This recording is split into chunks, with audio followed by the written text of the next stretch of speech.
এই লোকগুলো আবার এখানে কি করে?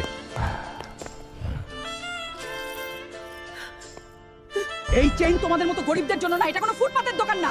বের হয়ে যাও এখান থেকে। তুই আমার মাকে অপমান করলি, দেখে নিস একদিন এই তোর পুরো দোকানটাই আমি কিনে নিব। শেরু, এখন মাকে কি করে সোনার হার দেবো রে? কিন্তু দেখিস শেরু, আমি মাকে সোনার হার পরিয়েই ছাড়বো। যে লাল বাঘকে আছাড় মারতে পারবে তাকে 50 লক্ষ টাকা পুরস্কার দেওয়া হবে। শেরু, শের, এই বাঘটাকে আমাদের আছাড় মারতেই হবে। চল।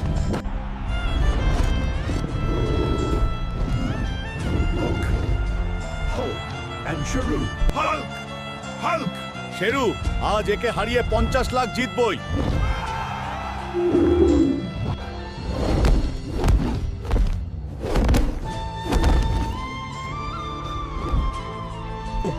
এবার তোমরাই কিছু করতে পারো, ভিডিওটা লাইক আর সাবস্ক্রাইব করো। শক্তি মাত্র তখনই ও আবার উঠে দাঁড়াতে পারে।